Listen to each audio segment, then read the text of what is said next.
Hello বন্ধুরা, হরে কৃষ্ণ। তো আমি সকাল সকাল বেরিয়ে পড়লাম শ্রীধাম মায়াপুরের উদ্দেশ্যে। তো এই স্টেশন থেকে যাচ্ছি, দেখো বিষ্ণুপুর স্টেশনে ঢুকছি। চলো তোমাদেরকে একটা ছোট্ট করে ব্লগ ভিডিও দেখাচ্ছি। এই যে ট্রেনে চেপে পড়লাম। এবার দেখো বাইরের দৃশ্যটা, চারিদিক পুরো ফাঁকা মাঠ, দূরে দেখো গাছপালা সব দেখা যাচ্ছে, প্রকৃতি দেখা যাচ্ছে। দেখো এবার আমরা আস্তে আস্তে ট্রেনে চলতে শুরু করলাম। কিছুক্ষণের মধ্যে আমরা নবদ্বীপ স্টেশনে নেমে পড়ব। দেখো এবার ভিতরের মায়াপুরের ভিতর উদ্দেশ্যটা দেখাবো। চলো সবাই ছটপট করে চলে আসো। নবদ্বীপ স্টেশনে নেমে পড়লাম। এবার যাচ্ছি মায়াপুরের ঘাটে। দেখো এই মায়াপুরের মেন গেটে ঢুকছি। ভিড়টা দেখো সবাই, প্রচুর ভিড়। এবার দেখো ফুল গাছ আর সব কিছু এটা দেখাচ্ছি। কি সুন্দর ফুল গাছগুলো দেখো, পুরো পরিবেশটা একটা আলাদা। এখানে এলে সব সময় মন যেন ভরে থাকে, না কোনো চাপ, না কোনো দুশ্চিন্তা, সব সময় একটা মনে আনন্দ অনুভূতি থাকে। সবাইকে বলবো যদি পারো একবার হলো এখানে ঘুরে যেও। এখানে পরিবেশটাই আলাদা।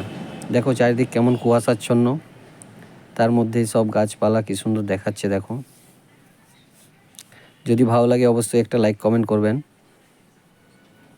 আর সকলকে বলবো একবার হলো এখানে ঘুরে যাবেন। এখানে কোনো ধর্ম, জাতপাত এসব ব্যাপার কিছু নেই, সবাই আসতে পারে।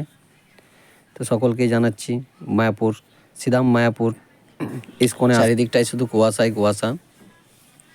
দেখো দূর থেকে তো গাছপালাগুলোই বোঝাচ্ছে, কোনো রুমগুলো দেখাচ্ছেই না।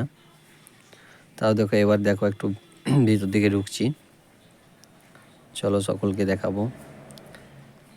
দেখো এখানটা একটু ফাঁকা আছে, পরিবেশটা ভালো লাগবে আর দেখতে, গাছপালায় মোড়া। এটা সেই ফাঁকা মাঠ। এখানে একটু বেলা করে সব বাচ্চারা খেলাধুলা শুরু করে, যারা যারা সব এখানে আসে। দেখো চলো এবার মন্দির দিকে যাচ্ছি। দেখো কি সুন্দর সুন্দর ফুল গাছগুলো দেখো। এই পরিবেশে তুমি দেখো কি সুন্দর একটা পাখি উড়ে গেল। এই পরিবেশে এসে তোমরা ভিডিও শ্যুট করতে পারবে, ফটো শ্যুট করতে পারবে, এবং নিজের যে অনুভূতি, নিজের যে ফিলিংস, দুঃখ কষ্ট, এগুলো সব এখানে এলে না সব একদম নির্বোধ হয়ে যায়। কোনো কিছু আর টেনশন চাপ থাকে না। এখানে এলেই যেন মনে হয় যে মায়ায় পড়ে গেলাম। ওই জন্যই নাম মায়াপুর দিয়েছে। তো চলো এবারে যাচ্ছি আরও ভিতর দিকে। তোমাদের জন্য একটা ছোট্ট ব্লগ ভিডিও নিয়ে এসেছি। ভালো লাগলে অবশ্যই লাইক কমেন্ট করো।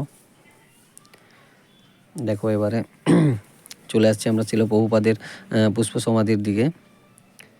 তো তার সাইডে যে কি বলবো, গাছপালা সব লাগানো আছে। দেখো এটা হচ্ছে তোমার এখানে দেখো মাছও আছে, ঠিক আছে, কিন্তু এটা এখন চালানো হয়নি। এটা একটু বিকেল দিকে চালানো হয়। এটাতে জল পড়ে ফোয়ারা, বাট এটা আপনাদেরকে দেখাতে পারলাম না, সো সরি।